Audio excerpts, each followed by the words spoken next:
Could have Deneen come up and please start us off on the right spiritual foot. And we'll get going with this month's edition of Coffee with the Mayor.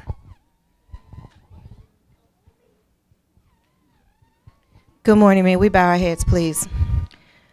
This morning, our Heavenly Father, we thank you. We thank you for this day. We thank you for last night. We thank you for our early morning rising. We thank you for the food that we have had. We thank you for those that are gathered here.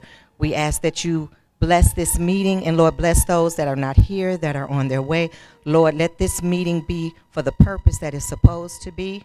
Lord, let attitudes and everything else be on the other side of the door so that we can progress in this meeting. In Jesus' name we pray. Amen. Oh, that was great. All right. Well, thank you so much. That's a great way to start everything off. We hope you've had the opportunity to get some of these pastries and some of the fruit and some of the coffee that's here.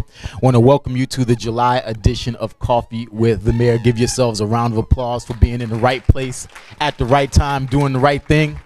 You know, a lot of times during the hustle and bustle of every day, our lives, our working, we forget that we're dealing with actual human beings, people who are going through things. We have people who have health challenges that they're overcoming. We have people who are dealing with family members who may be ill. We have people with car accidents. Maybe, you know, things like that happen during the course of the week. And sometimes we forget that people are going through things. And so it's good for us to be here on this Saturday morning and recognize that we're here and it could be a lot worse for you. Is that right? I didn't mean to turn it into church, but, you know, we did pray before we started off, so just for a second. So we have so many things to talk to you about. We have some excellent presentations. One is dealing with financial health, and one is dealing with your physical health. Both are equally important. In fact, if you don't have financial health, you'll probably have physical health because of physical health problems because of all the stress and the things you're trying to do to get it done. So it might not sound like it's related, but it actually is related. And I also am glad that we see a lot of new faces here today. It's always wonderful when we see people here. A couple of people who have stepped in at the fountain on Wednesday. They found their way here on Saturday. We want to give them a nice warm welcome here today. And we have our department heads and also members of the elected board of trustees. I'm going to go ahead and introduce them. Of course, we have Trustee Jason House, who is here with us today. Trustee Robert Pearson is here today. Trustee Valerie Stubbs is here today. And Trustee Deborah Denton is here today. People with the responsibility, the trustees are here. And we have our police chief, I saw him, Robert M. Collins Jr. We have our superintendent of public works, Mr. Matt Stacy. We have Mayor Rogers' chief of staff, who's around here doing something. Elizabeth Scott, don't know where she is, but she's here. Give her a round of applause as well. My name is Ashad. I'm here on deck. Give me a round of applause. And of course, we have our mayor, Trini, #1 top level volunteer who keeps everything in order, no matter where it is in the village of Dalton for Mayor Rogers. She keeps it in order. Cannot forget that. We really, there's a lot that she keeps going. A lot of times you don't see the people behind the scenes who are making the wheels go. But Trini is definitely one of them. And of course, we have our Mayor Rogers, who is here with us this morning. For those of you who were here last time, do not bum rush me. We do have your gift cards if you won. I know we had some people who were upset. They thought we had some false misrepresentation, but we do have your gift cards. If you were one of those 5 people, we have your names down here. You will get it today. And at this time, we want to go right into our presentations, or do you have some opening words? Okay. All right. So at this time, again, we talked about financial health. And a lot of times, you know, this is a subject that we avoid. You know, many people avoid these things. We talk about, you know, we think we're doing okay. Every day we're trying to do whatever we're doing. But sometimes you need somebody from the outside, somebody with some expertise to kind of let you know this is something that you can look for. This is something that you can move into. This is an area that you can help yourself. You can save some money. You can save some money for college. You can save some money for retirement. You can save money on your groceries. And so at Coffee with the Mayor, you know, we always have people who are bringing information to you. And today we have 2 financial coaches who are here. That's their actual title. So before you know, we have to have titles. We know you don't respect people unless they got a title. Right. So these are two financial coaches that we have here. We have Miss Jessica Williams. We have Veronica Cruz Garcia, who is with us as well. And Sheena, last name forgot though. Sheena Halon, who is with us. They're all here today. They're with the movement, Money Smart movement, people helping people. And we're about to turn over the mic to them. So whoever's going to make the presentation, it's your time. Thank you. Good morning, everyone.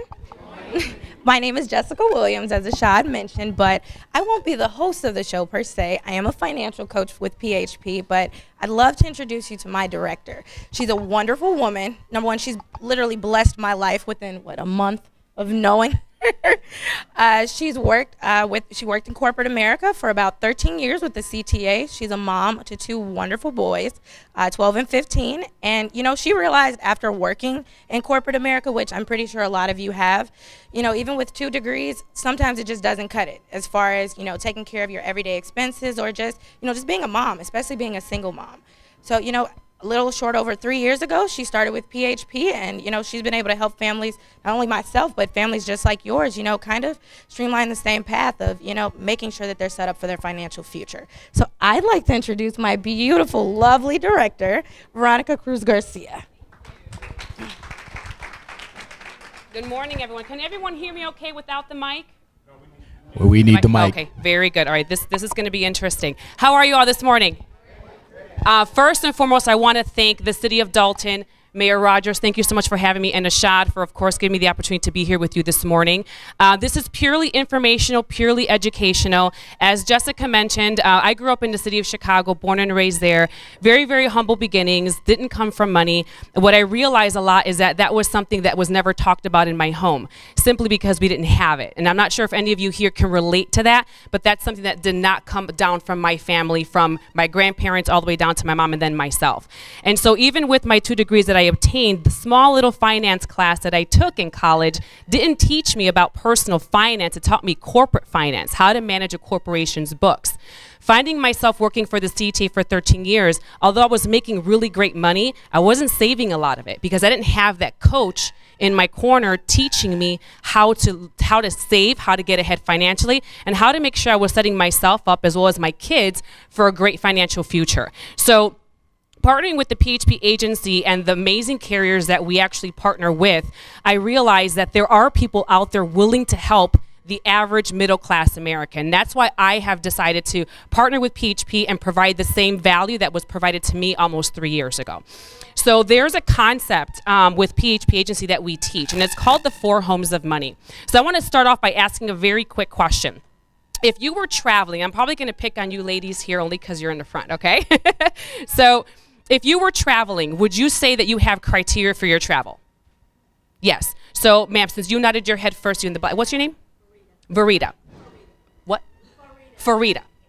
Awesome. Okay. So, Farida, if you had criteria for travel, what would be your first criteria if you were traveling anywhere across the world? Okay, great. So, do you have a preferred airline? Southwest. I love Southwest. I know. They're awesome. Okay, so would you like cold or warm? Warm. Okay. So if you were to get on a plane right now and that plane was going to Afghanistan, would you be okay with that? No. Why is that? I have no interest. Okay. So would you say you'd have a little bit more criteria for where you were to travel? Okay, great. Probably some palm trees, sandy beaches, beautiful ocean, right? So isn't it great? Isn't it interesting that we have such higher criteria for our travel, but not so much with our money and what we want our money to do for us? Is that right? Okay, so what we teach specifically is the 4 homes of money. Throughout your money's entire life, it is going to reside in one of 4 homes, okay? So bear with me because I have the mic as well. So if you were to save anywhere, say you had $5,000, where would you first put it? If you had $5,000. The bank. Very good. He's like, in the bank, in the bank. We got a banker here. Thank you, Tony. Awesome. Okay, so let's say you had 20,000. That's a lot of money in your pocket. Where would you, if you had the opportunity to put money somewhere where you want it to grow long term, where would you want to put it? Okay, stocks. I heard stocks. Real estate, very good. That resides in the stock market. Good job. All right, there's one more industry where you can actually decide to save money long term, and I'll get into that. So when I mentioned criteria specifically, when it comes to your money, there's 4 criteria that you should consider when it comes to what your money's doing, long term as well as short term, okay? So in a bank, what's one of the pluses that you have with the bank? I'm sorry? Perfect. That's liquidity, liquid access. I heard safety? Safety. Does it give you a good rate of return? Okay. So you want, yes, no, Tony.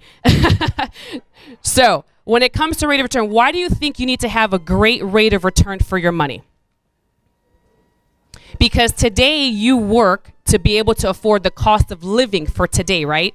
But in the future, you need to afford your future cost of living, correct? So your money has to grow to outpace what? Inflation, the cost of living, right? Now, would you guys ever think of taxes potentially being an issue in your later years? Yes, right? So you want to make sure that wherever your money is, you basically have several of these criteria: liquidity, liquid access, safety, it's growing for you, and also has some tax advantages on the end, right? So at the bank, of course, you have liquid access, right? You have $5,000 in the bank today. You can go in there tomorrow, use your ATM card, see the teller, see the bank representative at the desk, and you can easily access your money, right? So it's a good thing. It's a positive thing. And of course, we mentioned earlier that it is definitely safe, right? Why is it safe? It's insured. The key word is insured. FDIC to be exact. Okay? I know most of you can't see this, but I'm writing it anyway. We already mentioned earlier that does not give you a good rate of return. Okay? What's the average rate of return? 0.00 something, right? Okay. So if you were to think about growth with your money, have any of you here heard of the rule of 72? Okay, so for those of you who don't know what the rule of 72 is, it's a very simple formula, very simple mathematical problem. You take the interest rate that any financial institution, including your bank, is crediting your account annually. You divide that into 72. That will give you the approximate number of years it's going to take for your money to double. So let's say that the bank was actually giving 1%, and you had that $5,000 in your bank that you were saving long term. It would take approximately 72 years for your money to double to $10,000. Who's excited? No, not too many, right? Not too many, right? Now, the idea is, again, that you want to be able to save for now, but afford your lifestyle in the future. Okay, why? Because when inflation increases, it's statistically 3.22%. So 3 to 4% is the cost of living increase every single year. So what that means to you and I is that the lifestyle that we live today, or the lifestyle that you lived 20 years ago, it's costing you double today, and it'll cost you double in 20 years from now. So can you, for those of you who remember this, back in, I'd say the 90s, maybe early 2000s, how much did it cost to go see a movie with your family? It wasn't that. I took my boys, just quick story, I literally took my boys last Tuesday to see a movie. It was $100 for me and my 2 boys alone. Between the actual admission to the theater, and of course, kids want how many things at the movie theater? How many of you guys go to the movie theater and you pack a big bag and you just go to Walgreens before and you stuff it with as much as you can? Yes, that's me too. But I didn't have time that day. So I actually had to buy them snacks at the movie theater. But it's expensive, right? So just imagine 20 years from now, if you have not saved in the proper vehicle long term, where you're going to fall short. What we've been finding is many, many baby boomers who've retired are running out of money in retirement because they didn't plan properly, because there was no one in their corner teaching them how to save properly for retirement. Okay, now in a bank, do you get tax advantages? No. In fact, if you make more than $10 in your bank savings account or checking account, you're going to get a 1099 INT telling you have to pay tax on your $10 or more. Okay? So the answer is no. So for those of you who can see this, for Rita, how many plus signs do you see here? 2. All right. So this gets a score on our laser test, a score of 2 of 4. Okay. Now let's talk about the stock market. As I mentioned before, your money is going to live in one of 4 homes. Okay. So in the stock market, who can tell me what lives in the stock market? I'm sorry? Oh, that's very good. Yes, Risk does live there a lot. It hasn't moved yet. So have anyone here heard of a 401k or has a 401k? Okay. 401k. You had deferred comp. I had one with the CTA, was my 457. How about pensions? How about IRAs? How about college 529 plans? What many parents are relying to send their kids to college with. Okay, those are just to name a few. Now, when you have your money, say, in a 401k, a 457 deferred comp, do you have immediate access to your money? What happens when you try to pull your money out? Tax and penalties, exactly. This happens when you're younger than 59 and a half years old. You get a 10% penalty on top of the tax, right? So you don't have liquid access until you're 59 and a half. Now, let me ask you a question. I started with the CTA when I was 20 years old. How many of you have been with your company since you were a youngin'? Okay, so what are the chances that you're 20, 21, 22 years old, starting with an amazing organization, that you're gonna need your money before you hit 60? It's pretty high, right? So who's benefiting from you saving your money in a vehicle where you don't have access to it? And if you do take access, you do take money out, you're gonna get penalized. Who actually benefits? Correct, the company, the IRS, okay? So ponder on that for a little bit, okay? Now, is your money safe in a vehicle like this? Why is that? Because it's in a stock market. What does the stock market do? Up, down, right? It's like a roller coaster. It's like a bad EKG, right? For those of you who've had the EKG done before, it doesn't look good if it's up, down, right? Okay, so when their money is here, though, all is great. You get 35% returns, you're doing fantastic. But what happens if you have a negative 35%? What happens if it's 5 years before your retirement? Exactly. So this is exactly what happened back in 2007, 2008. 2008 specifically, the stock market crashed. The stock market hurt a lot of people, including myself and my grandparents who were already in retirement. So just imagine you're already in retirement, and the stock market crashes, you wake up the next morning and half of your money is gone. On average, people lost 43% of their retirement savings. And then we wonder why our baby boomers who have worked for decades are still either not retired or they have retired, but they're not living the life that they thought they would have. Okay? So now, does it give you a good rate of return? It could, if the stock market doesn't do what? Drop, right? So this is still questionable because there's no guarantee, right? Now, are there tax advantages? Okay, let's talk about that. Anything in this particular vehicle resides in what's called a tax later bucket. Let me ask you all a question. Do you believe right now, the way the economy is, knowing what happened with the state of Illinois and them raising the state income tax without our control, do you believe taxes are going to stay the same, get lower, or get higher? Okay, so if you had an opportunity to pay your taxes, when would you want to pay your taxes? Now, when you know exactly where your tax bracket is, or later when you have no idea? Now, right? But interestingly, though, most people put their money in the tax later bucket. So that later on in life, when they're thinking that their tax bracket's going to be even lower, it's actually not. You're either same or you're a little bit higher. Right? We have these questions a lot, or these concerns that come up when our clients come into our office, and we work with a lot of CPAs and tax preparers, and we ask those questions to them. We say, what's one of the biggest concerns of a retiree coming in, retired, and they're filing their taxes, or they're using a CPA? They said taxes, because they were under the impression that in retirement, their tax bracket would be lower. Okay? Any questions on this part? Okay, because I want to explain further on this. So let's say right now you're saving $100 a month. Okay, so let's use the tax later here. So you're saving $100 a month. being taxed now, let's assume that you're only at a 25% tax bracket. So 25% of 100 is $25. So $25 is taken from your $100. That's 75 bucks that you're left over that's going to grow to the end of time, so you decide to pull the money out, right? Now, in the sense of saving for later in a 401k, let's say hypothetically speaking, let's say that you go from $100 a month, now you're making more money 5 years later, you got a raise, you got a different position, now you're saving $200, then $300, then $400. All that grows, right?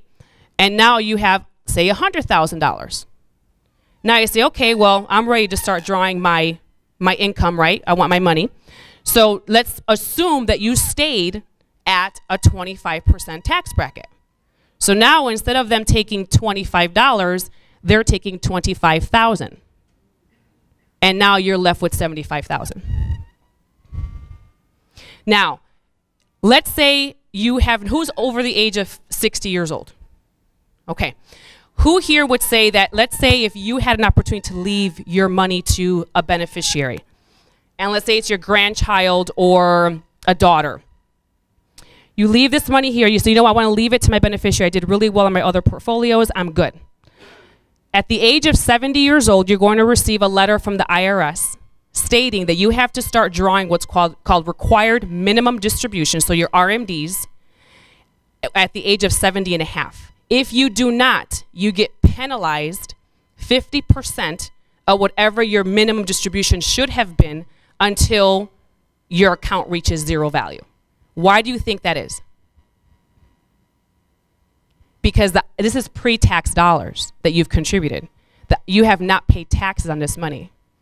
And what does the IRS want? Their taxes. They want them to say, you know what, Farida, hun, I know you've saved this great wealth, right? You have $400,000, but it's time. I kind of need my money. So they force you to draw your money out so they can get their cut. Okay?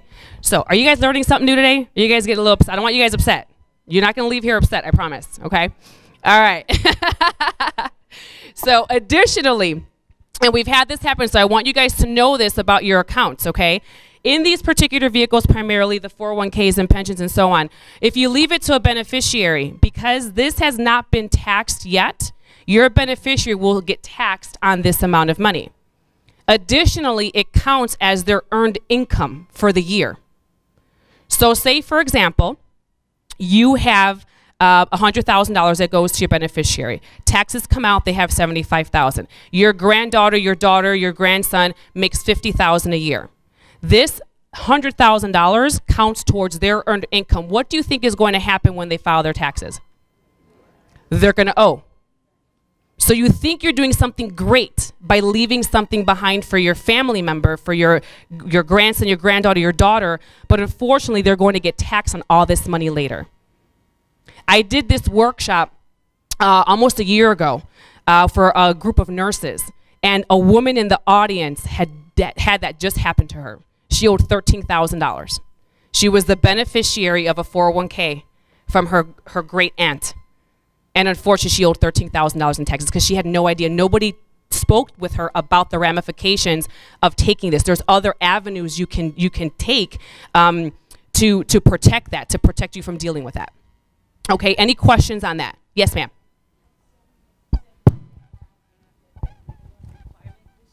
Mm-hmm. How is it determined? Is it a percentage? It is. There's a formula that's used. Okay. There's a formula. Mm-hmm. Great question. Okay, so moving on. How many of you guys have invested here in real estate? Anyone have a home? Okay, anyone have a home? Yes, that's a better question. Anyone have a home? Okay, so when you have, say, $20,000 you're putting towards a deposit for your home, if you close today and 2 weeks later you say, oh, shoot, I need $10,000 back. Can you go to the bank and say, can I have $10,000 back? No. What do you have to wait for? Equity. You have to wait for the value to go up, right? How long does that usually take? 5, 10, 15, depending on how long, right? So you can pull equity out, right? Okay. So in other words, in real estate, there's no liquid access. Okay? Is it safe in real estate? Is your money safe? Exactly. It goes up and down. Exactly. So far, it's following the characteristics of what? The stock market, this should be a minus. Okay? Stock market. So let me tell you a really quick story. I bought a house in 2004 in Streamwood, Illinois. I was working for the CTA at the time. I was still union. So for those of you who don't know, the CTA requires you to live in the service area if you're management or if you're in management. I was a union employee when I first started. 2007 rolls around, and I get a promotion. And so now I am a salary employee. So that requires me to move into the service area. Unfortunately, what happened in 2007? The market crashed. The real estate market came down, right? So I couldn't sell my house. It wasn't a buyer's market, it wasn't a seller's market. Finally, in 2013, 6 years later, I was able to short sale my house. I bought my house for $276. Does anyone want to guess how much I sold it for? $126. So $150,000 loss. Now here's the kicker though. This was the part that was probably the most devastating, was that I was still paying on my mortgage $2,400 a month. So during that time frame from 2004 when I bought my house up until 2013 when I short saled it, I had put in over $260,000 in mortgage payments with nothing to show for it. So this story hurt me, but what hurt the most was that my grandparents went through the same thing.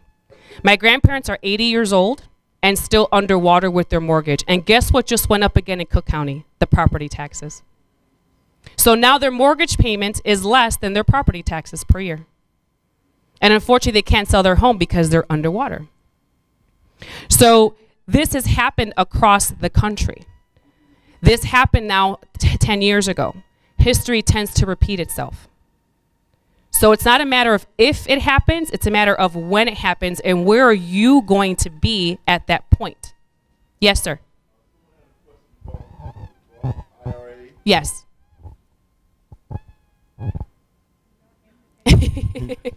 All right, yeah, just to repeat the question, they said, I guess they want you to address a Roth IRA as an option amongst those things you're discussing right now. So Roth IRA is considered a vehicle that you contribute with after-tax dollars. You have limitations of how much you can contribute. It's usually $5,500. But the growth is tax-free, assuming that you don't touch it for the first 5 years. You cannot touch it for 5 years. If you touch your money within 5 years, all the gains are taxable. Okay? So it is definitely an option. But the reality is what is $5,500 a year going to get you at the end of retirement? Is it going to be enough? Additionally, depending on how it's structured, it does follow the same characteristics as a 401k and a traditional IRA as well, because it's in the stock market, potentially. Okay? Does that address the question? Yes? Awesome. Thank you. Yes? Depending on the age, they can accelerate. Correct. After the age of 50 years old, you are able to accelerate how much you put in. They let you put in an extra $1,000 more a year. How nice. I know, right? So generous. Thank you. Yes. I have a question. After you sold your home, what about the capital gain tax? So that was part of the Obama yes. Just to repeat for those who may not have heard, they're asking, after you sold your home, what about the capital gains tax? They have some. So that was when Obama had introduced up until December 31st of 2013. I had just made the cut by 6 months where I did not have to pay the taxes on that. Yeah. Now, with the short sale, Mm-hmm. there shouldn't have been any capital gain tax if the value of your home was higher than what you short sale. So the value of my home was only $126,000. Correct. Correct. Yeah. So they did not. Does that make sense? Yes. Hopefully. Okay. No. No, unfortunately I could not. Okay. So when it comes to rate of return, do you get a good rate of return on real estate on your home? It depends, right? Because what is it following? The stock market, right? So this is also questionable. Now, when it comes to taxes, though, do you get a tax break? You do, right? So that's a plus. So when it comes to the stock market, do you see any plus signs here? No, right? So this is a no. This gets a 0, a score of 0. In real estate, how many plus signs do you see? Interesting how real estate is actually beating the stock market. But what's beating both of them right now? The bank. right? Because $10 in the bank is more valuable than being negative in real estate. Does that make sense? Right? Interesting, though, is that in the bank, the average person in America has less than $400 in the bank in savings. So what we teach is how do we get America ahead financially? Not saying that do not put money in the stock market. I'm not saying not to buy a home. What I'm saying is there's an order in which to do it all. And it's an order that we teach. Okay? So let's get to 1 of 4. So how many of you guys here know people who are in debt? It's like everybody. It's like me. I am. Is that a crazy question? Is that a crazy question or what? It is, right? Okay, everyone is, right? So let me ask you a question. In the mind of someone who is in debt, do they think at any point in time that they can save while they're in debt? Okay, why do you think that they cannot save while in debt? Okay, so imagine this. So you're in debt and say it's $10,000. And you're also trying to save just to have an emergency fund. This is what I did. This is a mistake that I did, and most Americans do the exact same thing. This is why I love teaching this. When you're in debt and you're not saving, and let's say it takes you 5-10 years to finally get out of debt. And you're like, woohoo, I can start saving, I can save for vacation, I can do this or that. And say let's say 2 months have passed, and you're finally out of debt. What usually happens when you start saving? Something happens. Something happens. Something always happens. And then you look at your credit cards and you're like, oh, okay, so I just paid you off, but my card just broke down. All right, Visa, here we go. And you get yourself right back into debt. The idea is to utilize a concept called the debt snowball. The debt snowball allows you to strategically plan getting out of debt faster than you would normally, okay, but also start saving. Why? Because when the winds of life hit, rather than you going straight to the credit card, you can now go to your savings. So the bank is intended for what? Saving. Saving for now. Saving for an emergency, right? Okay.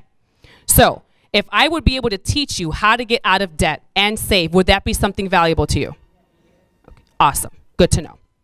Okay. Now, let's talk about another industry that not many people would ever think about using as a vehicle for savings, short-term and long-term, okay? This particular vehicle gives you liquid access. This particular vehicle provides safety. This vehicle allows you to grow your money an average of 3 to 6%. And it's also tax-free. Without me going further into what home that is, who wants to know more about that home? It's a very beautiful home. It's beautiful. 6 bedrooms. I'm kidding. I'm totally kidding. How many plus signs do we have? 4. 4 of 4. Okay. So would it be shocking to you that this industry is the insurance industry? Is it shocking to you? Okay. Let me explain how this is. In a bank, your money is what? Insured. When you have someone managing your funds in a stock market, that particular person, that professional needs to have specific licenses which are insured. Again, insurance. In real estate, as a homeowner, what do you need? Homeowner's insurance. What is the insurance company's sole purpose? To assess risk and to guarantee and protect your assets. Car insurance. How many people here have, everybody here better have car insurance? Okay, I'm just saying. You don't have to raise your hand if you don't. I won't say anything. Okay, so in car insurance, what do? If you get into an accident, they pay the claim. Right? Okay, same thing with health insurance. Health insurance, depending on which one you have, they pay your claim, right? So the insurance industry is the only industry that can guarantee and protect your assets, including your money. Your money, when it resides in the bank, do you know what that's called? Bank-owned life insurance. That's where they house your money. How many of you here have a pension? Ooh, it's a lot. I like it. Okay. So when you're contributing to your pension, how many of you are still working right now and have now started collecting on your pension? Okay, all right. So right now you're contributing to your pension, right? And the city, state, or county is probably contributing as well, right? They're probably matching or maybe putting a little bit more into it, right? So while you're contributing, it's in what's called it's kind of like an IRA. Works like an IRA a little bit, okay? In that process, it could be potentially, depending on where it's at, how it's growing, your money could be kind of going like this, potentially. That's what mine did, okay? When you're ready to retire, what does your company do with your money? Okay, they issue it out to you, right? But how? In what form?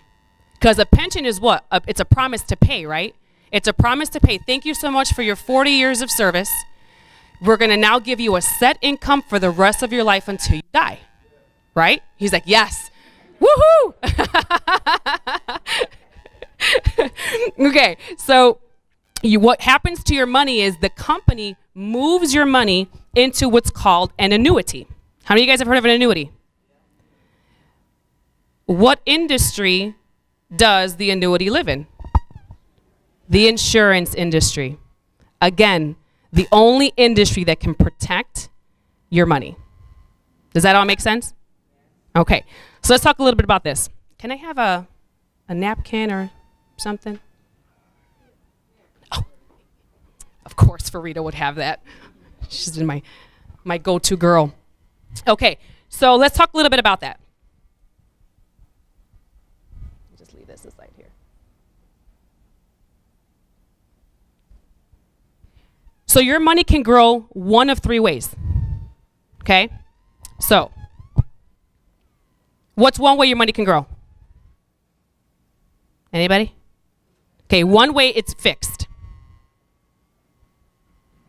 What's wrong with fixed though?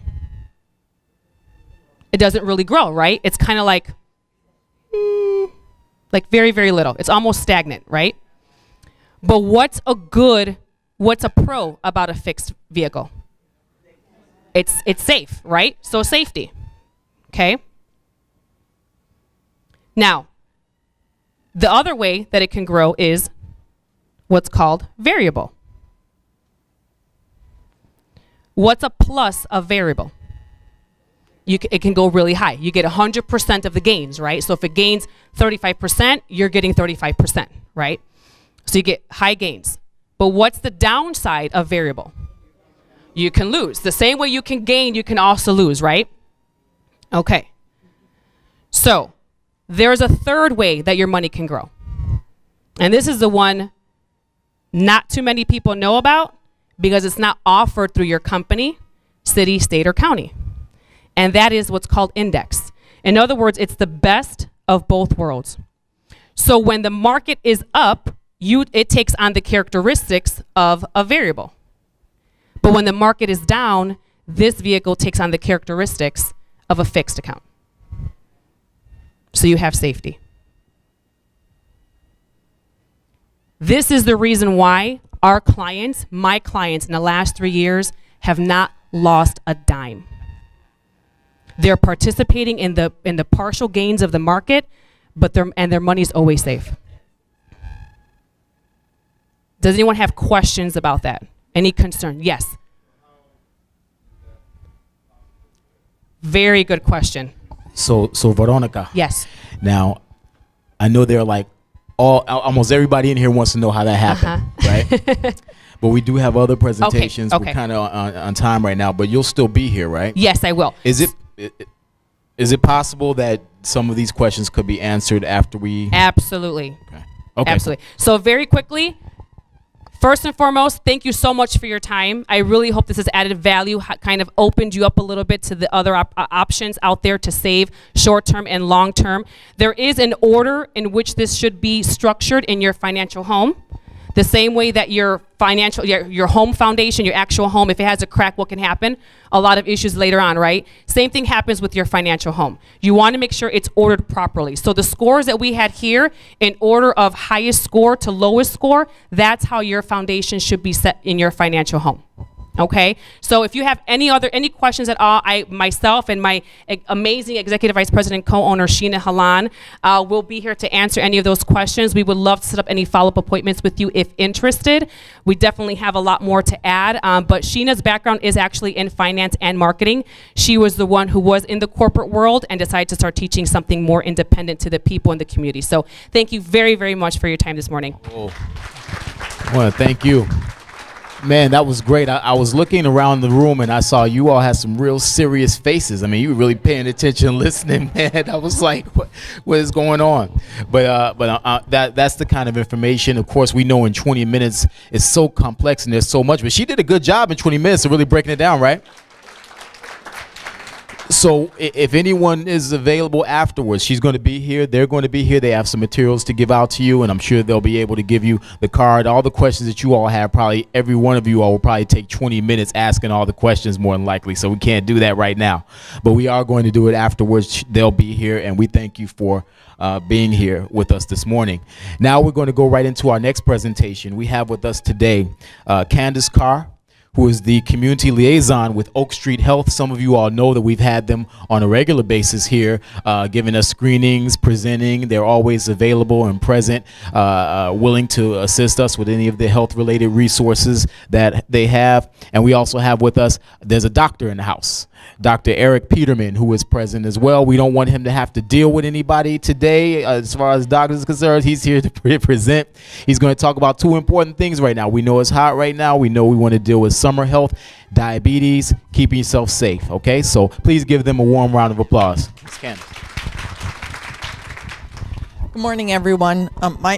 My name is Candace Carr. I'm the Community Relations Manager for the Oak Street location in Blue Island. For those of you who aren't familiar with Oak Street, we are a primary care physicians clinic, and we cater exclusively to folks over 65 on Medicare. I'm not going to say too much more. I'm going to let Dr. Peterman do his presentation.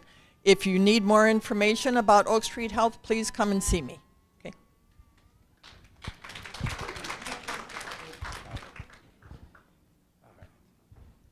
Good morning, everyone. So, I was just advised to come and just talk a little bit and, give a little bit of information to you guys about some important medical issues. And one of the topics that they wanted to discuss was diabetes. And so, I'm just going to kind of talk informally, and then I probably will maybe take a couple of questions. Doctor, you absolutely can talk informally, but formally, the people want to know your credentials. Oh, absolutely. All right. That's wonderful. As Candace mentioned, I'm with Oak Street Health. I'm currently at the Blue Island location. I actually did my training down in Florida, where I'm originally from, University of Florida. And then I went to Georgetown University School of Medicine in Washington, D.C. For medical school. After that, I actually did my residency training here in the Chicago area at the St. Joseph Hospital, which is now Presence Health on the north side of Chicago. And after that, I was already working as a resident, moonlighting, so I just decided to stay in the Chicago area, and that's when I was approached by Oak Street Health to work with other doctors in some of their facilities out here. So that's just a little bit of my background. Again, if you have any other questions about that, you guys can let me know. I'm just going to talk a little bit about diabetes. Just to show of hands, if you want to share, are there any people who are diabetic in the audience? Okay. I will say this. So diabetes is one of the most common and serious conditions that we deal with on a regular basis as primary care physicians all over the country. And a lot of people are still kind of, not really clear on exactly what diabetes is or why it's even important, but diabetes basically is a health condition that affects millions of people, and it's really involved with blood sugar and being able to, control your blood sugars on a daily basis. But it's more than that. It can affect, if it's uncontrolled, there are a lot of consequences to it. So there are two main types of diabetes, type 1 and type 2, easily to distinguish. Most people in the country are suffering from type 2 diabetes. Type 1, it usually presents very early on in childhood, and it requires insulin on a daily basis from very early. Type 2 diabetes, which, as I mentioned, a majority of people with diabetes in this country are dealing with, presents later in life, and not surprisingly, it is very strongly diet related. Okay, I'm not saying that there aren't other factors that can come into it, such as family history, risk factors, things like that. But a lot of it can be very strongly influenced by the foods that we're eating. And I'm not talking about, the soda you had yesterday. I'm talking about the soda you've had for the last 20 years or 30 years. So, as with anything else, I tell people the decisions you make in your younger years, you see the benefits or the disadvantages of those decisions in your later years. It's like with, going to school. If you go to school early or you do things, you see those benefits and you benefit from those things years down the road. The same way, a lot of times, sometimes we may make choices early on, just from lack of understanding different things, and we see those results later on in life. So at any rate, and that's kind of what I deal with in the clinic. So some other questions, sure, absolutely. Pre-diabetic. What is pre-diabetic? Pre-diabetic, sure. They will prescribe you some medicine. Sure. Okay, good question. So a lot of times when we do your lab tests and we're checking your blood sugars, we're looking at specific numbers that give us a range of, okay, what does diabetes mean versus what is, like you said, pre-diabetic. So technically, being pre-diabetic means that your blood sugars are falling in a range that on average, if you did not necessarily do anything to change, diet or change medicine or other things, you have a very, very high chance of becoming diabetic in a few years. Okay, it doesn't mean that you're going to be diabetic. A lot of times they're giving you these numbers so that you can make changes health-wise to alter your course. But I think so. There's a number that we use to measure diabetes, and it's called the hemoglobin A1C. Okay, I don't want to get too technical. Okay, but the hemoglobin A1C is an average. It's technically an average of your blood sugars over 3 months. We try to look for something. If you're pre-diabetic, you're technically between 5.7 and 6.4. Once you fall into that 6.5 range and above, you are technically considered diabetic in addition to blood sugars. Okay. Now, since you're, kind of along those lines, I've had several patients who present and they find out at this visit, that they're pre-diabetic, and they hear diabetic, but they actually still have, an opportunity to really reverse that. So through, different things that they can do. So in diabetes, there are certain medications that we a lot of times will have to prescribe once a patient becomes diabetic.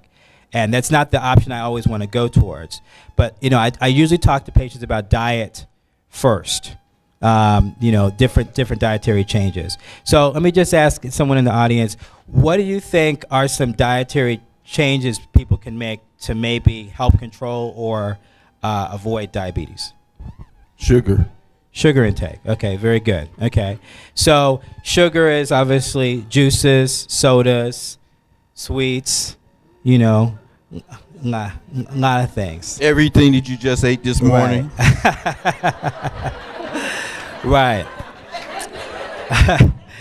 So, I'll say this. So our diets, especially in the U.S., are very heavily sugar-based. But some things that you may not know is that sugar is probably one of the biggest drugs in this country, okay? People are addicted to sugar in this country, and in other places. And it's sad because a lot of times it's very popular, we joke about it, but it actually is killing people, overconsumption, addictions to sugar, not knowing when to stop eating, even in the face of serious health problems. You had a question, sir?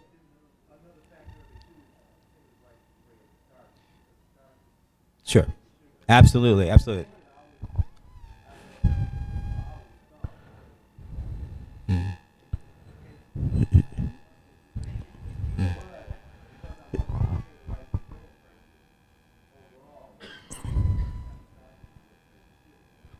Sure. If you didn't hear him, his comments were the starches that turn into sugar.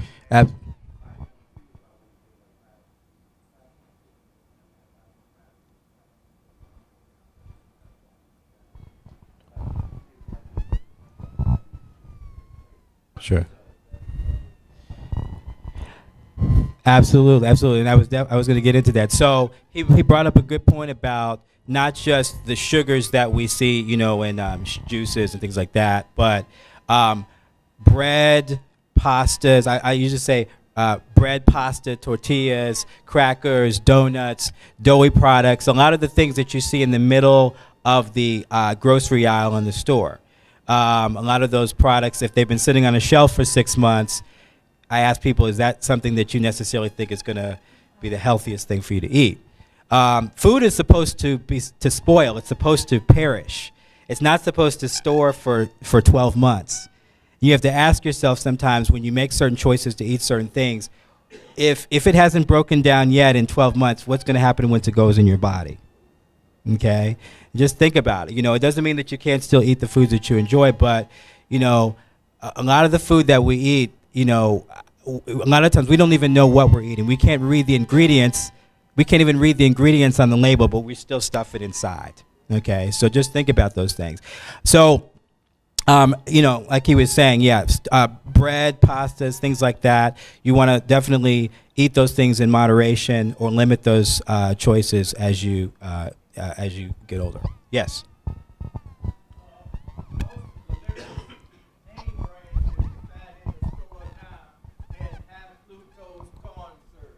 Mm-hmm. Okay, so good question. Okay. Question was about high fructose corn syrup. We hear a lot about it. Is that addictive? That was the question. Right. So high fructose corn syrup is one of the, I guess, it's considered like a modified form of sugar. Okay. It's actually illegal in some other countries. Okay. Not here though. But some countries have actually made it illegal because of some of the long-term health ramifications of it. So, is it addictive? One thing that, I want to caution people about. So you're going to hear different things in the news. There was an advertising campaign, I guess, some years ago saying sugar is sugar. And, there different people can pay for certain studies to make things look one way or another way, But I just want you, to get into that can be a little bit of a slippery slope. But what I will say is that, you want to try to use common sense sometimes with making choices about what you eat, okay? In general, I try to encourage most of my patients to eat a more natural diet that involves, vegetables, grilled chicken, grilled fish, if you're not vegetarian, foods with one ingredient, and that's kind of the term I use. So when you're eating chicken, grilled chicken, it's chicken. It's not breaded chicken. It's not smothered chicken. Not saying you can't eat those things sometimes, obviously. But think about when you go to the grocery store, when you're looking at food, do you have to decipher what it means? Spinach is spinach. It's not spinach plus 12 other ingredients that you may not know what they are. So think about those things when you're making dietary choices, on a daily basis. And a lot of times, many people can avoid some of the issues, health issues that can come up down the road. So, yes.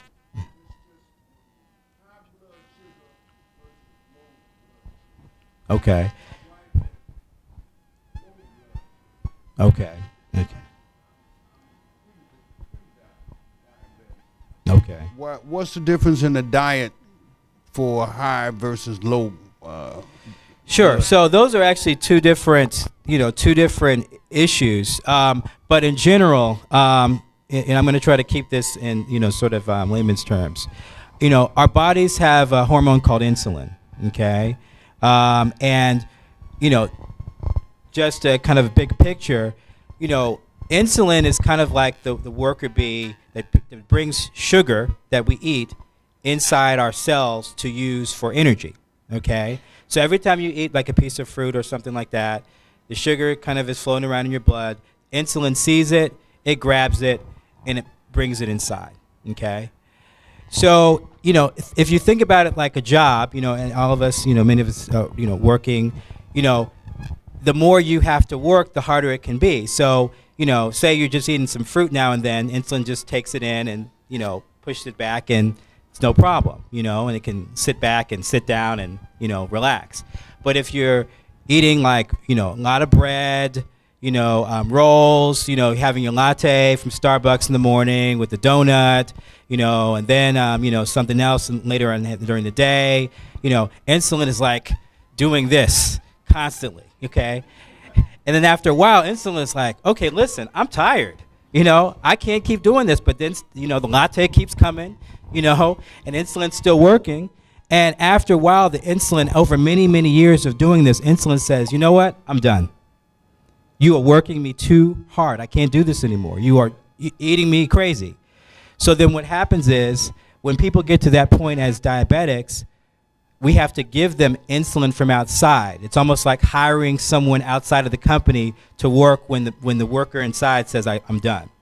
That's what taking insulin is, to do the job that your own insulin can't do anymore. It's insulin resistance. So in certain ways, your blood sugar may go up or go down, but the control that your body used to have with keeping it high or keeping it low, it loses that control once your body's own insulin stops and you have to give yourself insulin from the outside, okay?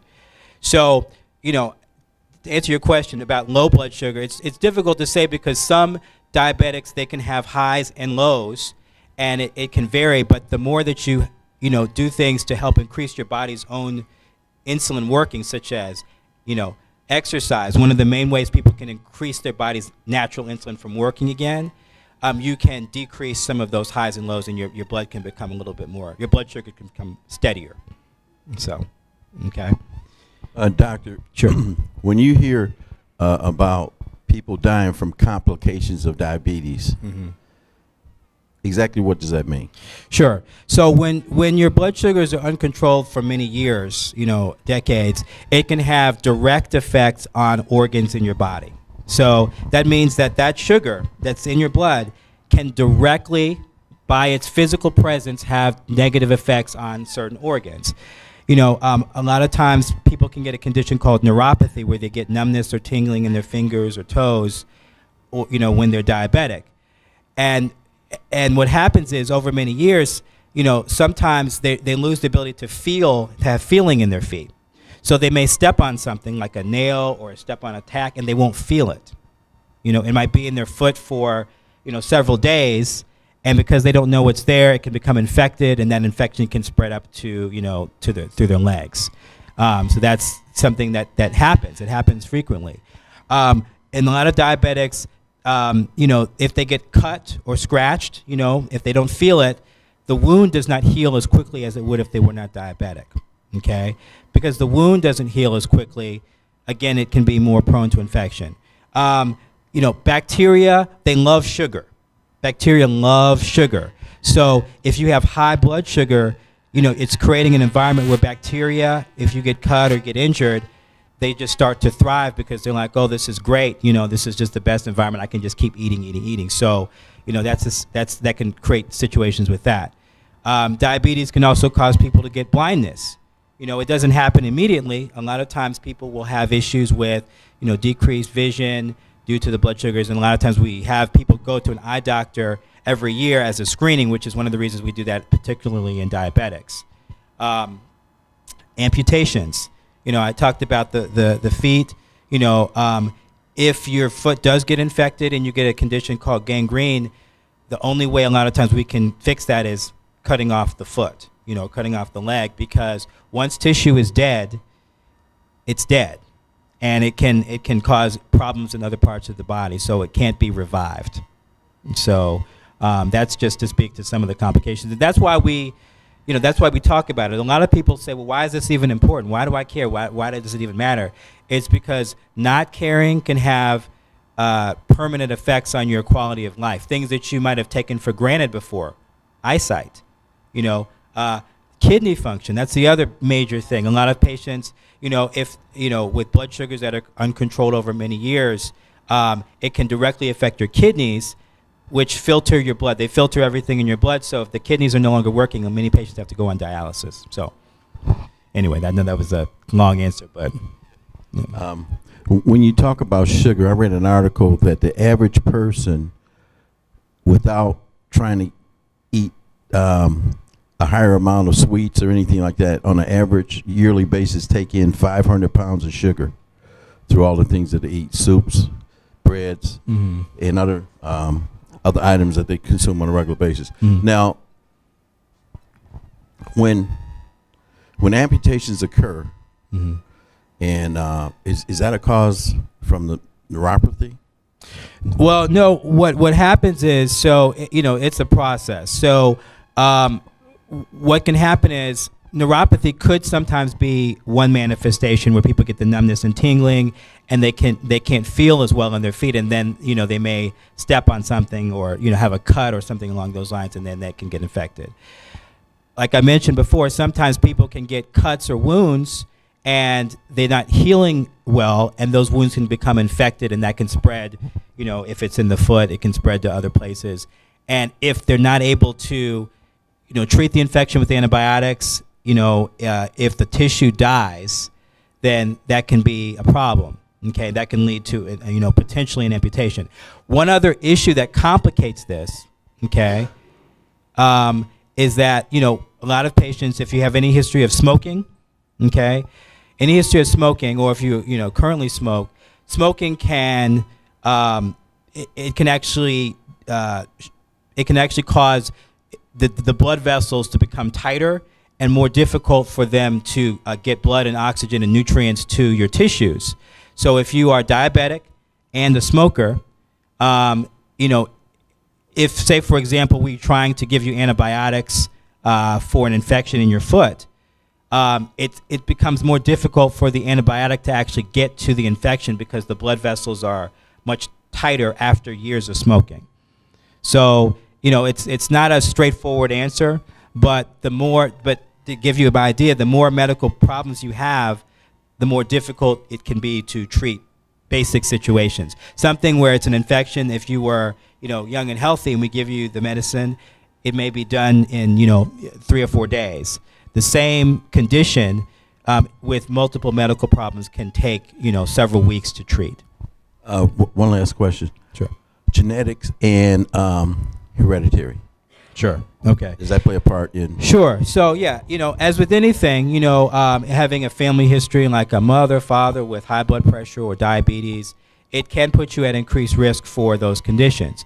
But one thing I want to tell people is that, you are not your mother, you're not your father. So the mistakes that they made, doesn't mean that you may have to, or, just being born and having certain conditions that are just naturally there, it doesn't mean that that's going to be what's going to happen to you.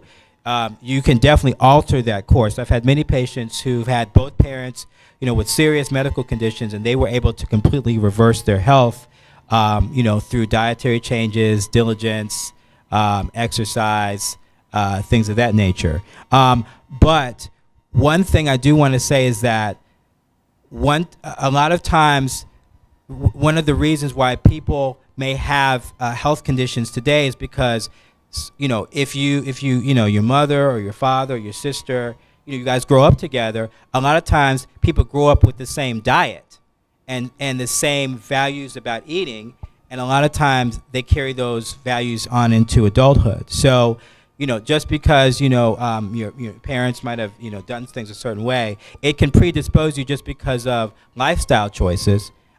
Their health can also predispose you.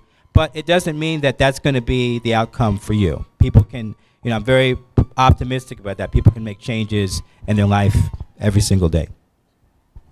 Great. Any other questions for the doctor? Okay. Well, thank you guys very much. I appreciate it. Thanks for coming out today, Doctor. One of the things that we do, hold on a minute. One of the things that we do is to try to bring guests in to help the community and to be informative about different things about, like this, as your health, financial literacy. So, are you located in the clinic on 127th Street in Blue Island? Why don't you give that address? And one of the things that Candace mentioned was that you provide care to Medicare patients.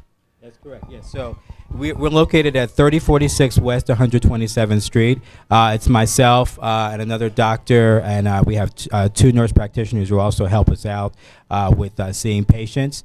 And we do see Medicare patients. Which means, mostly seniors, but we do have patients who are younger than that who are on Medicare for a variety of health reasons. And we also provide transportation for many of those patients if that is an issue. So we would be glad to answer any more questions that you guys have about any health concerns.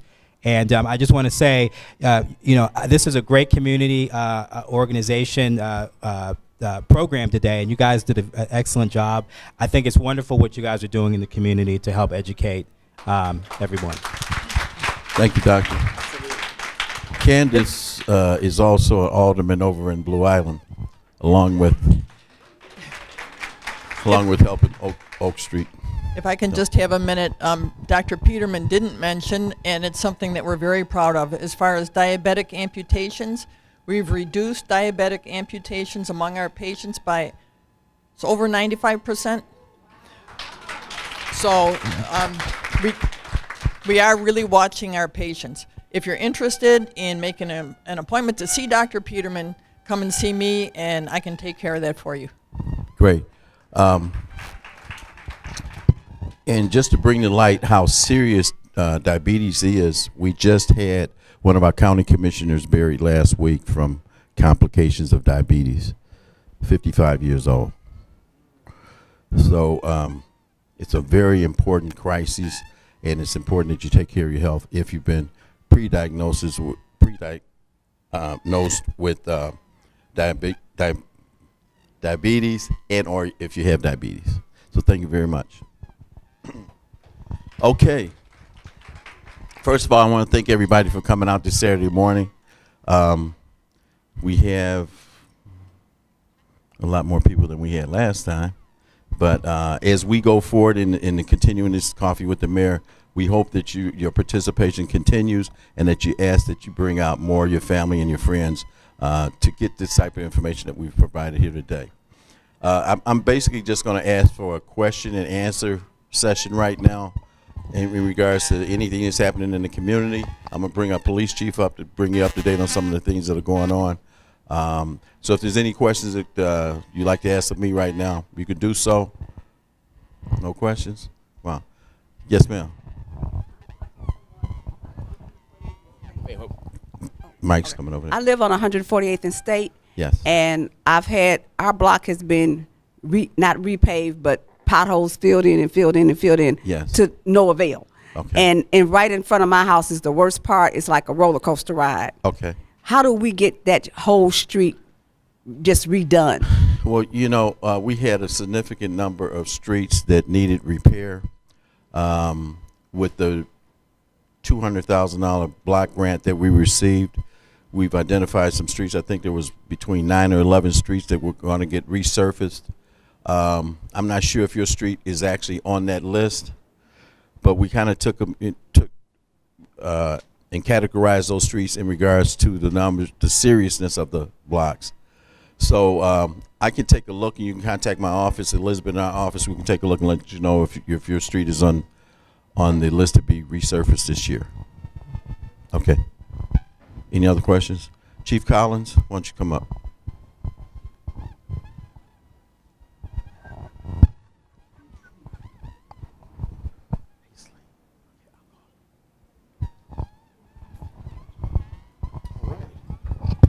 Good morning, everyone.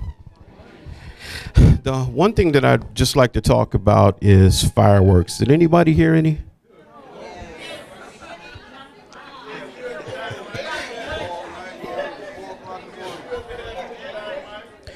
I feel your pain and your frustration. Just to talk about it, we know every year the lead up prior to July 4th, you hear fireworks. On July 4th, you hear it sounds like Beirut out there. And then the days afterwards, you continue to hear fireworks. But I just want to tell you that your police department was out there handling these calls. You may have seen and heard a lot of fireworks. It was all over town, and there was no way possible we could actually catch up with every one of them. Just to give you an example, on July 4th, there were 35 fireworks calls, which our officers responded to every one of them. And that is in addition to the regular calls for service that we had to handle.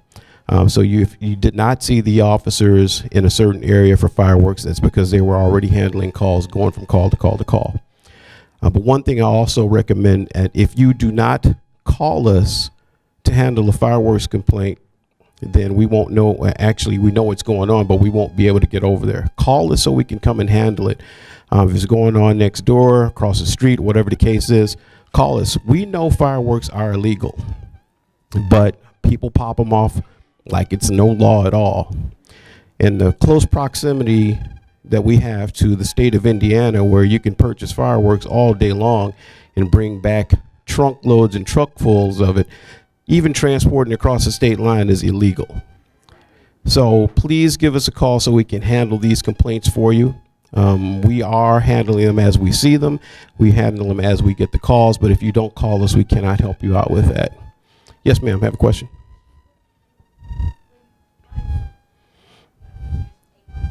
The number one thing we do is confiscate the fireworks. Confiscate,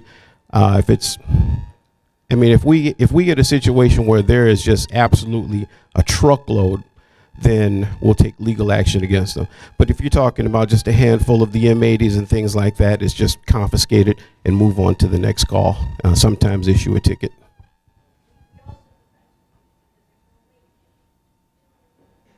Yeah, but it is a problem.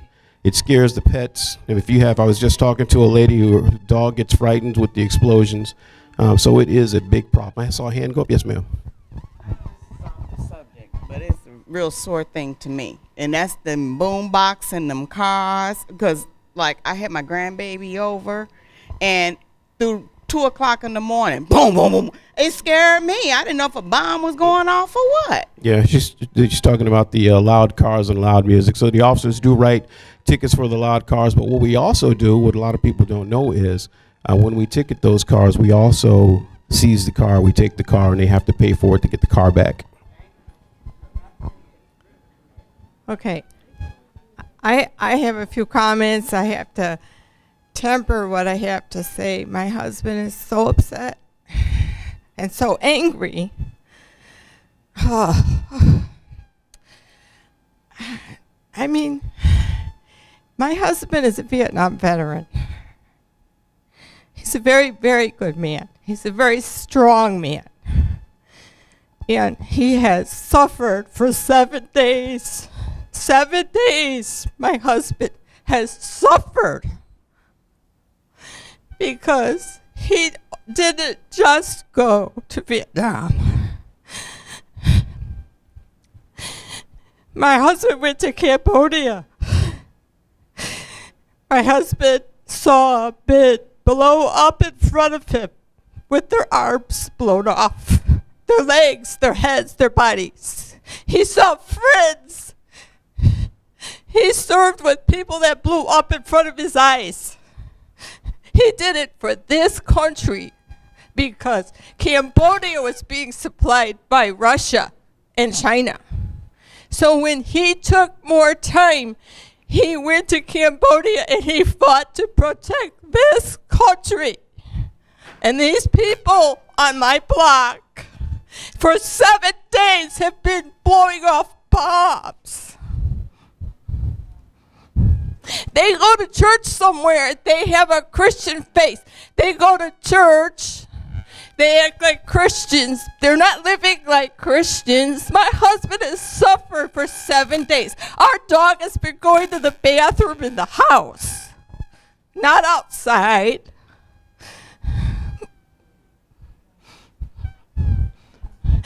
they don't understand. What they did was not just fireworks for fun. It was rebellion.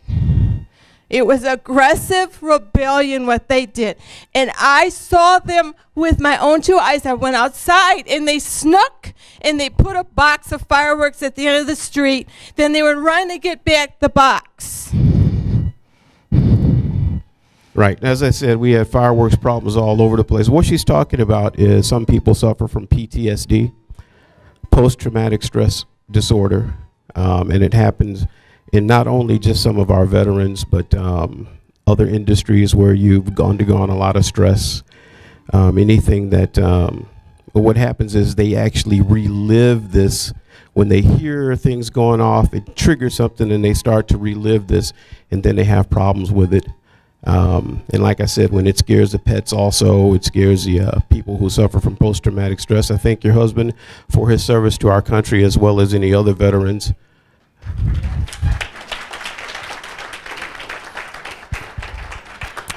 And we know what the holiday of July 4th is all about, but sometimes we don't celebrate it in the way that we should, and taking care and consideration for our neighbors and the people around us. But as I said, we encourage you to always call us, call the police. Even if you think it's futile to call us anyway. It's better to call us and not need us than to need us and not call us. Yes, sir. You have a question? Was that a question, sir? Your hand was in the air? Okay. All right. Yes, ma'am.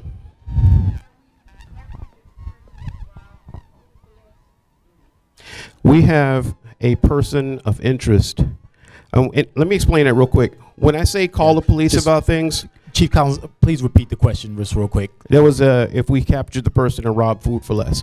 And I was going to say, when we ask you to call the police about things, what it does is gets the incident on record so that we can contact other police agencies, and if they have the same type of issues or the same type of crime with what's called the same MO, the method of operation, they've always dressed the same way, robbed the place the same way, or have done the same things, then we have a closer focus on who our suspect should be.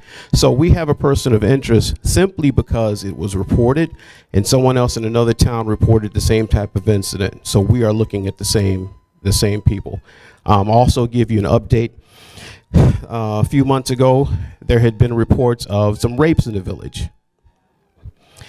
And that, again, is also a person that we have, well, not actually physically us in custody right now, but we've already done our part to get these charged simply because of the same method of operation occurred in another town and another town. So as these police agencies combine resources and efforts, we all knew we were looking for the same person, and we did capture that person. And once we have 100% DNA clearance, then we know we're talking about the same person. But since that date, we haven't had any more simply because this person off the street. That's how confident we are that it's him.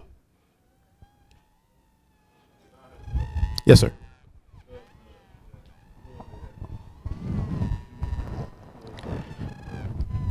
Yes, sir. Club 1. The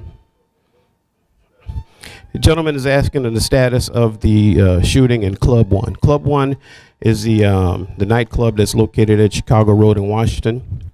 On May 14th, Mother's Day night, or before Mother's Day, there was a shooting inside where 4 people were shot inside and 1 person was shot outside.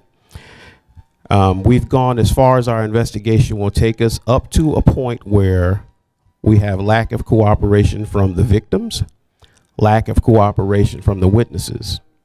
And without their cooperation, we cannot corroborate what we already know and have seen on video. So without that cooperation with them and with us in the state's attorney's office, we can't go any further until somebody decides to talk to us. I can't answer that question. That has nothing to do with the police department. Does that answer the first part of your question? Yes. Yes, ma'am. Okay, that is still currently under investigation. The question was if there's an update on the infant that was found. Like I said, it's currently under investigation, but what I can say is probably within the next week, we will have that case wrapped up. We know who we're looking at. We just need a report from the medical examiner's office so we can close this. We will issue a statement and a press release when we have everything wrapped up. Okay, any other questions? Chief, Yes, ma'am. I'm sorry. Can you let the residents know what they need to tell the dispatchers when they call the police in regards to identification, subject? Okay. When calling the police department, actually, the dispatchers are trained to ask you a complete array of questionings. Of questions. When you really need the police to get there fast, they have already passed the information on so that they can have a patrol car en route.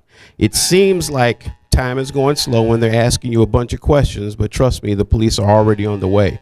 So they will ask you your name, they'll ask you your address, they will ask you, what have you seen, do you know the name, a whole array of questions. If you're apprehensive about giving that information, just say, I don't want to give that information, I just want to remain anonymous.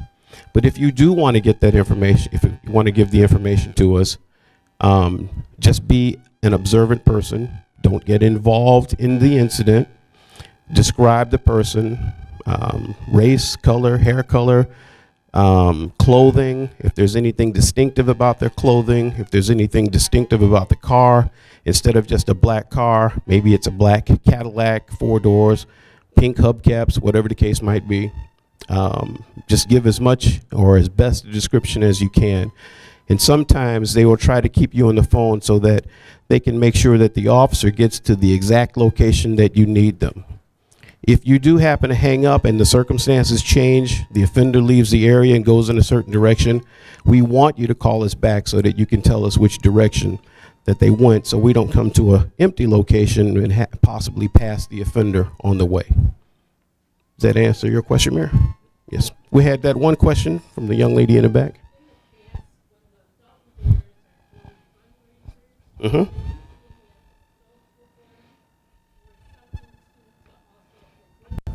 Right. That they're collecting. Now I see young people up at Lincoln and Sibley by the White Castles every weekend now with hats, or nobody. Right. It's nothing to identify that they're with dog bears. Is that legal?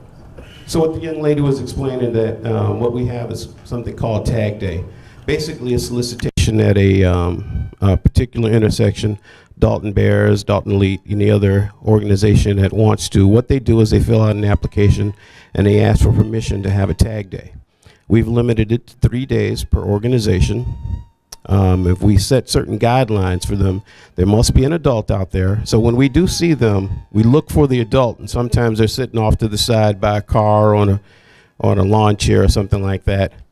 If they're not there, what we've also implemented as a guideline, any Dalton employee, whether they're police, fire, public works, or whatever the case is, if they see an unsafe circumstance or situation, they can shut that down until the police gets there to evaluate the situation. But also, as a resident or person driving through town, if you see something like that, call us. There are guidelines in place that they should be following. If they're not following them, then we'll have a talk with them.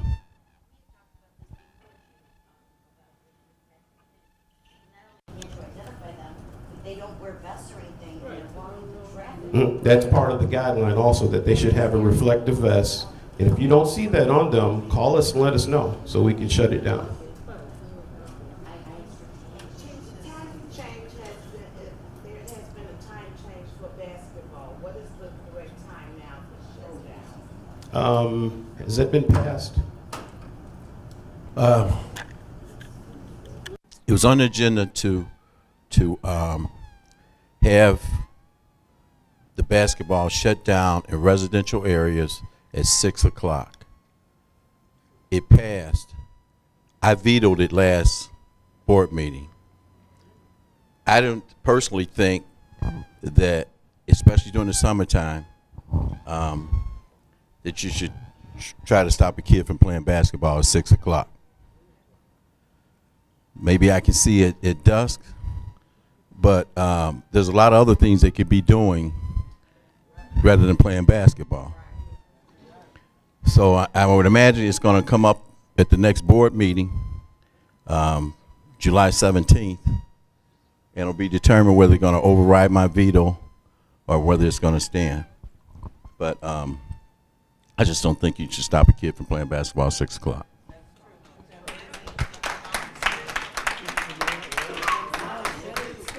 Does So that that's answer where- your question?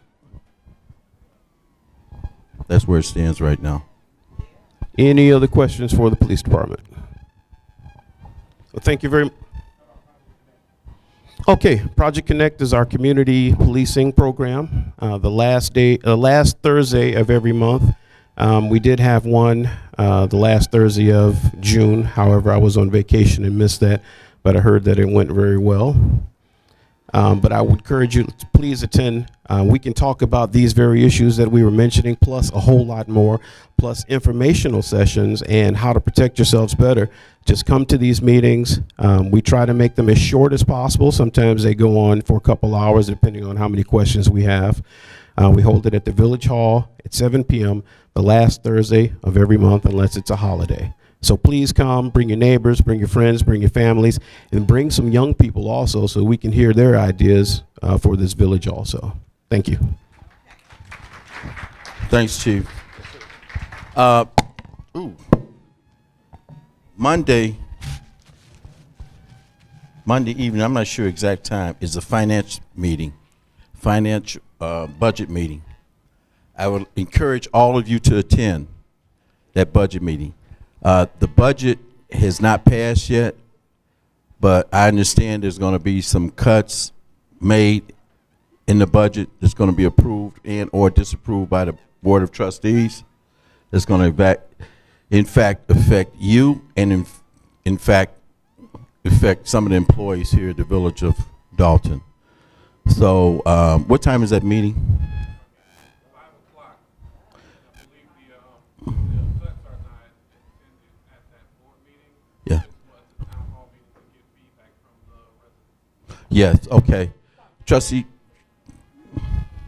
it's at 5 o'clock Monday, and this coming Monday, February 10th.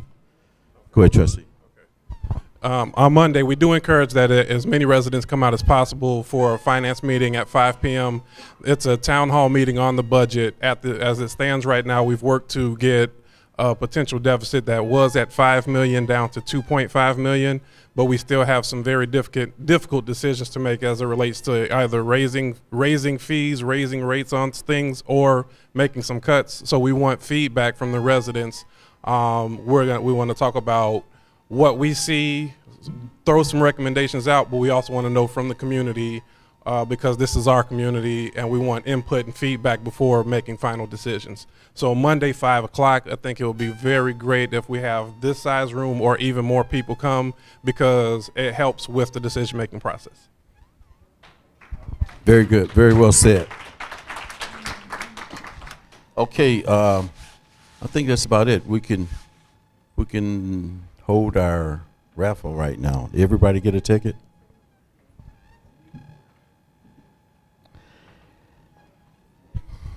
And if you have any further questions for our financial guest here, please feel free to come up and ask them. How's everybody doing today? I just want to know how many people here receive the email blast that we send out. And if you don't, please, we need your email over here so we can add you to the email blast so you can stay abreast of what's going on in the village. So if you can please, if you do not receive your email blast and you communicate through email, just sign your email over there and we can input it into our database. Thank you.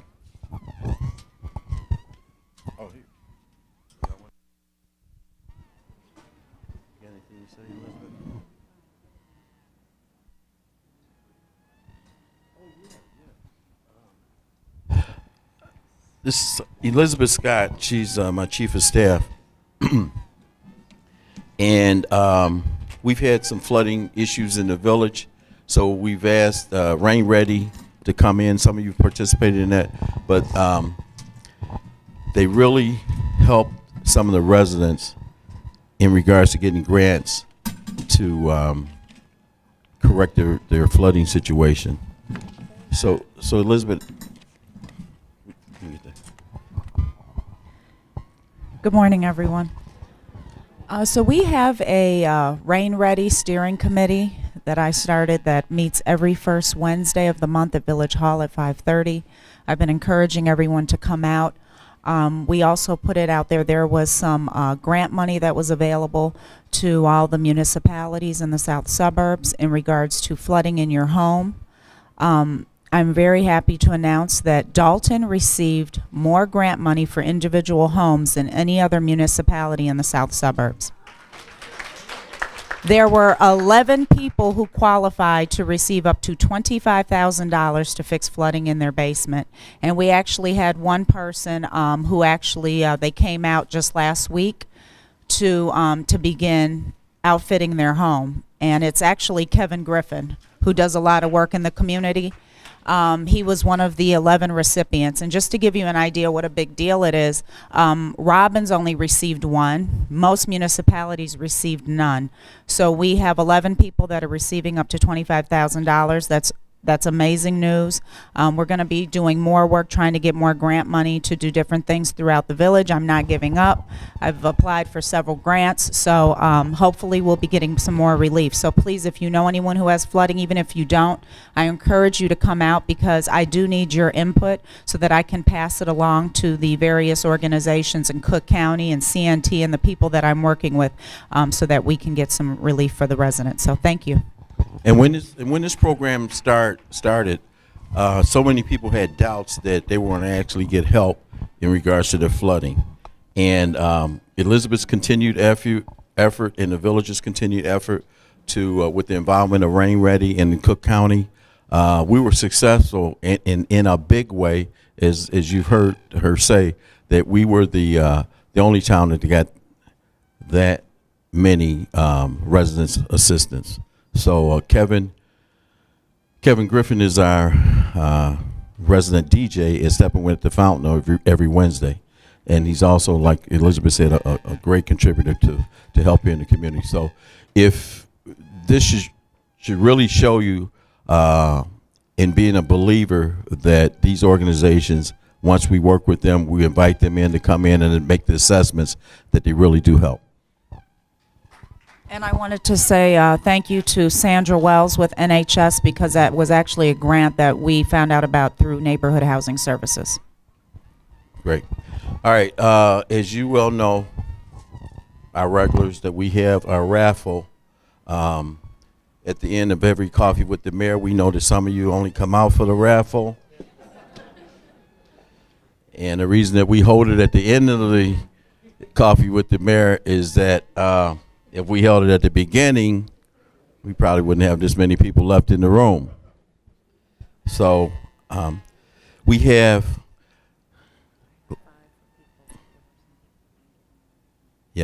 last time I actually forgot to bring the gift cards with me, and there were 5 people that won last time. Are they here today? Any of the ones that won last time? One is. Okay, we have your gift card.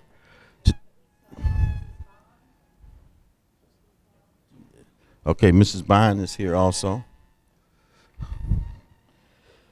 Mrs. Bond is our deputy mayor. Mrs. Bond keeps me on my toes. I can always depend on correspondence from Mrs. Bond of what we're doing right and what we're doing wrong. So she's already chastised me this morning for the things we didn't get done that we promised to get done last month. So anyway, those things will be taken care of. I wish, and we do have a lot of residents that put input in regards to how the community look and what we should be doing to keep us on our toes. So all of you, that should be part of your commitment to your village, that if you see something, first of all, say something. And if there's things that we need to get done, call our office and make those suggestions, and we will try to get them done.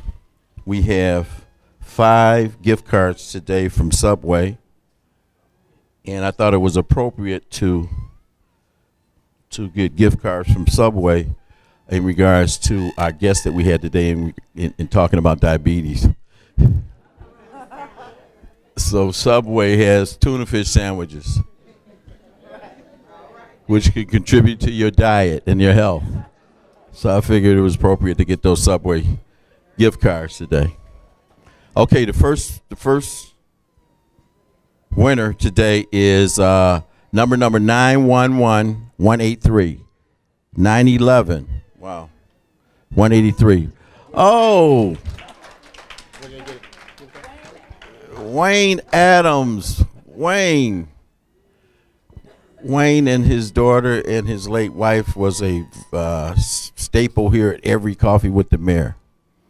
When I came in the office on the first term, they immediately came out and were very supportive of myself and our campaign. And Wayne is still here, along with his wife, and his Grace passed away earlier.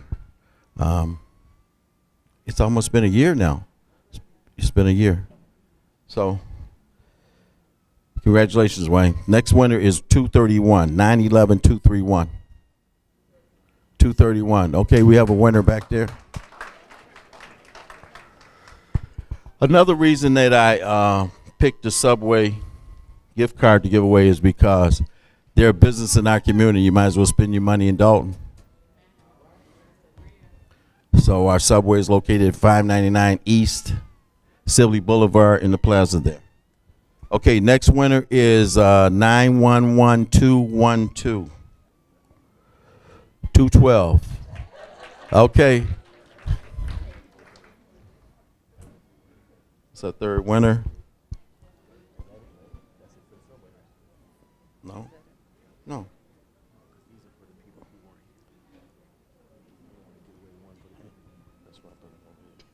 Okay. We've only picked 3 tickets so far. All right. Our next winner is 911 214. 214. Hey, Trustee House's wife over there. Okay, we should have one more, right? No. You know, we have some gifts. Miss Creighton? That was contributed by Miss Creighton. Miss Creighton back there. Elder Creighton.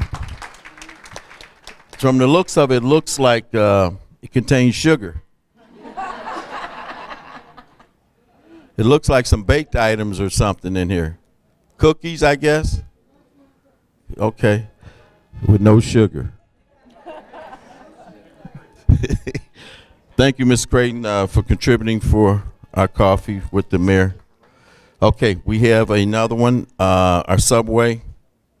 911-188. 911-188.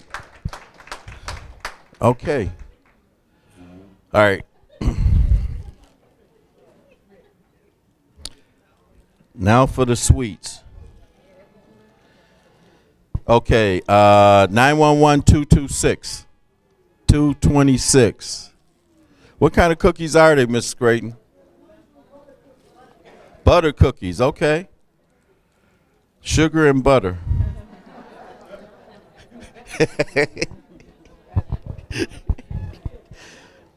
Great. I imagine they're great too, tasting. All right, 911-173.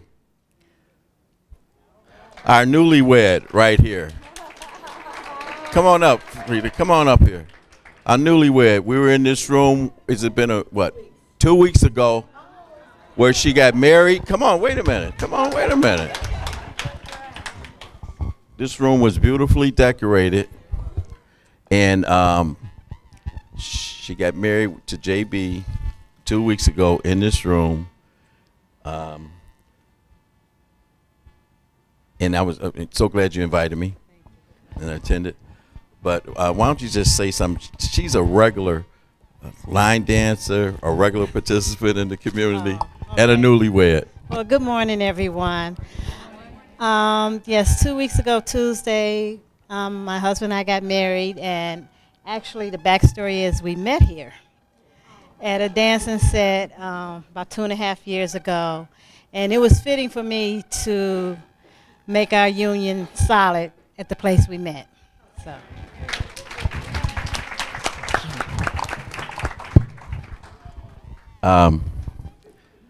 So if you meet some people here today, you remember you gotta It's Dorchester. you gotta come back here and get married here today.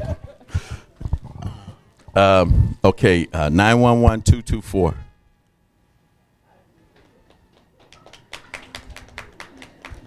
Your butter cookies.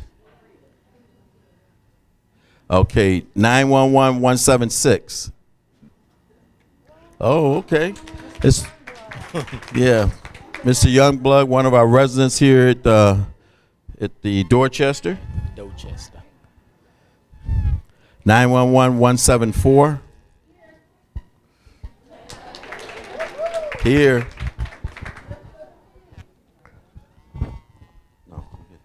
911-177. 177. We had a few people leave earlier. They didn't pass the ticket off to anyone. 177. Okay. 911-210.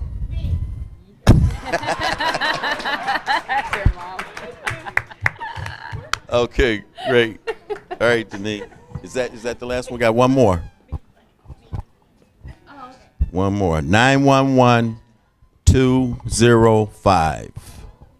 Okay, great. So Mayor, we're gonna give them our upcoming events real quick. We can.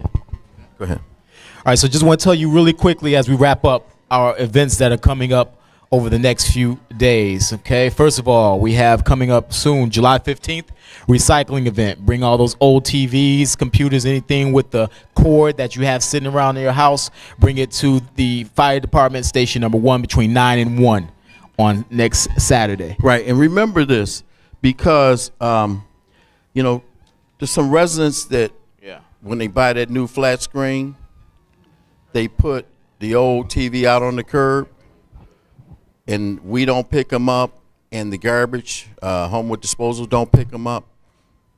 So this event on July 15th, anything with a cord that you want to get rid of, old heater, anything with a cord, you can bring it here, and that's in back of the fire department, July 15th. Now, there's another area. There's an area on Greenwood just before Irving that is our recycling bins. So if you want to take old paper, if you're a hoarder, you got a lot of paper, newspapers and things like that, you can take them there. If you got electronic devices, you can take them there. And we have a Homewood Disposal actually periodically comes by there and pick up those recyclable items. So, yes, ma'am. Okay, the question was, where can you take tires? I hope not in the back of my house, because somebody dumped a bunch of tires. Yeah, Homewood does not take tires, and periodically, when you take your car in to get service and they take the tires off, they charge you a disposal fee. So sometimes when people get tires changed on their cars, they take them with them, and then in the middle of the night they put them in back of somebody else's house. And then we have to pick them up when the neighbor finds out. We have to pick them up, and then we get charged a disposal fee. So I would suggest that if you have old tires you want to discard, take them to our recycling area there right on Greenwood. Is everybody familiar with that area? It's just kind of northwest of Irving. It's a fenced-in area. We've got it all fenced in. And once you go in there, you'll see different bins where different articles are. So if you have something that you want to take there that looks like something you want to get rid of, put it in that bin. Okay? All right. Also, we have a couple of other events on July 20th. If you all recall, June, our monthly bike ride was rained out. It was raining, so we didn't do it. This month, July 20th at 5:45, 6 o'clock, we're going to do it again for this month. So if you have your bicycle, all ages, bring it out. Come on out and participate. It might be the last one for the summer. I think we were scheduled to have another one in August, but we haven't decided yet if we were going to for sure do it. Okay. But the next one is on July 20th. We need you to come on out. And then, is that? She's donating. Okay. And we'd like to also bring up a prominent member of our Dalton Chamber of Commerce, Ms. Brittany Norwood, is going to talk to us about an event that's coming up. Hello, everyone. And let's go back to when we first met you, Brittany. Okay. That devastating event. Yeah, that first night that I met Brittany Norwood was Was it last year? Time is flying. It was last year, and we met by chance, and it was when she was a victim of a fire at the Greenwood condominiums. Absolutely. Fountain Crest. So why don't you take us back there first, and then bring us up to speed what you're doing now. Got it. Okay, so almost a year ago, I was at home and my son was saying, Mom, I was on my way to bed, and my 10-year-old was saying, Mom, someone is screaming, someone is screaming. So I started screaming at him. I'm like, if you don't leave me alone, you know, people are just mad in their business. It's late at night. So he kept on calling me, and I decided to open my front door to see what the commotion was all about. When I opened the door, smoke was everywhere. So I couldn't exit into my hallway to get outside because of the smoke. So that's what the yelling was that he was mentioning. So I went and I was scared, I was panicked. I didn't know what to do. I had my cell phone, he was calling 911, I was calling my parents over, and we were trying to escape out of my bedroom window. As we went to escape, I was going to throw him out, but then outside I heard that one of my neighbors jumped out the window and they hurt themselves. So I figured maybe I should be a little bit more patient, give it a few more minutes. So the firefighters came out, I looked outside, and they were there to save us. It was Dalton Fire Department, thank God, and they were right on time. So Dalton came. They were great. They made us feel comfortable. They came and got everyone out. Some residents in our building told them, hey, don't knock our doors down. We don't want any damage to our doors. Leave us alone. Everyone is out the building. Everyone's safe and sound. You all could go now. But Dalton said no. The mayor and the fire department said, well, it was against the rules to just leave. They had to go and knock on every door as protocol to make sure everyone was safe. And thank God that they did, because they noticed that there was a 14-year-old boy at home asleep upstairs. So they saved him. He would have probably passed from smoke inhalation if the mayor didn't come in and say, hey, we had to knock the doors down. So that's where it all started. I'm just happy to be here. God is grand, and it's important for our community to know that we could be here today and gone tomorrow. So we had some serious conversations earlier, but I like to have fun now that I made it, and I want to have a good time with all of you. So we're having this event July the 20th in the Dalton Main Park District. Come out. The tickets are $20, but we will have stepping and soul food. So we'll have rib tips, jerk chicken, macaroni cheese, sweet potatoes, collard greens, muffins, peach cobbler, all on behalf of the Creighton. So the Creighton's is catering. If you like the cookies, they'll definitely have some good treats for us at this event. All that diabetic food. I'm sorry. Just so you all know, this was planned before they came in today. So after July the 20th, we can all make some changes together. Great. I'm going to raffle off a ticket tonight. Someone will be able to attend. And I just want to hope that all the community can come out. Typically with the Chamber of Commerce, we want to be more involved with the community. We want the community to know about the businesses. We want the businesses to know who patronize us on a daily basis. So you all have a good day, and I hope someone wins. You have a question? The tickets available, well, I'll give you, you can contact me. I'm Brittany at 70, well, I can give you some cards, or come and see me afterwards. Yeah, you can come and see me afterwards even. Okay, and on the flyers, I'll put my numbers out there for you all also, okay? But the funding for the tickets What are we raising the money for? So I'm currently located, my real estate office, so I'm a realtor in the south suburbs, and my real estate office is currently located in South Highland. But I do a lot of business, and I love the community that I reside in. So I want to bring my office over here to Dalton. So we're going to take the proceeds and use it to start up one of our businesses in Dalton. Let's go. Thank you. So I'm going to call off the winning number, 911202. Someone's going to dance with me on 720. 202, 911-202. Okay. They left. Okay, we got a winner back there. Okay. So I personally made the playlist, so come and bring your dancing shoes, because I'll be out there. Sure. Thank you.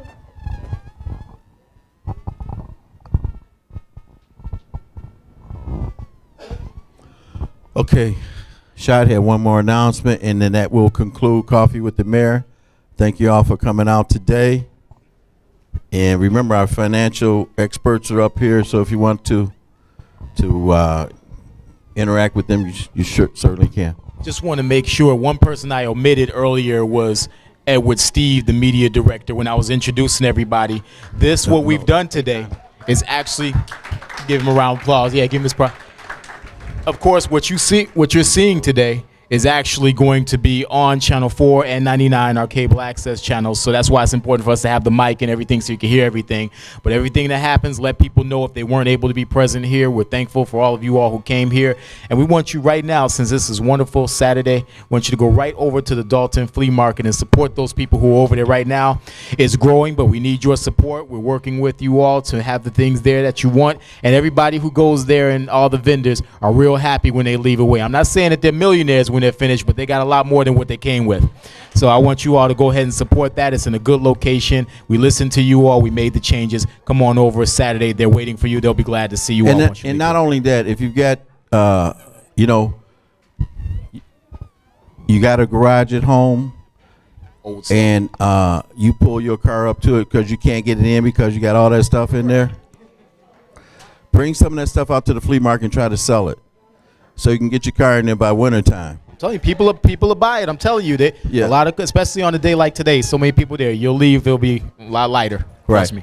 I also want to thank Jerome, who's here every Coffee with the Mayor to help and assist with facilitating the food. And I'd like to thank the Dorchester themselves. Well, I won't say the Dorchester, but Giovanni Catering for providing our food here this morning. Remember, this facility is for rent.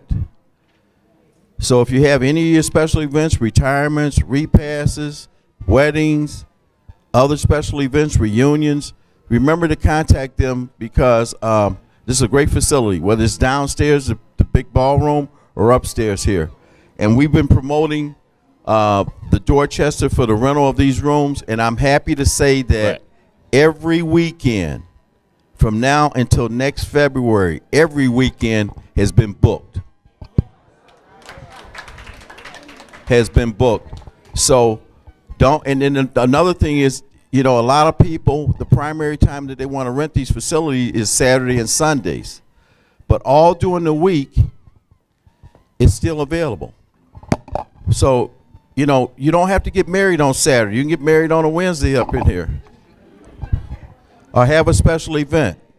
So the facilities downstairs and upstairs, those are where they need help to try to rent these places and fill those dates. So think about it. They're very competitive in their rates, but this is great facilities. These rooms have been transformed into something you wouldn't even believe. That's right. You wouldn't even believe it. So think about that. Thank you all for coming out today. Next Coffee with the Mayor, August 12th. August 12th. Next Coffee with the Mayor. Mark the date. Financial counselors right here, over here to my left. Financial coaches. They'll help you. Everybody needs a good coach. Right, and bring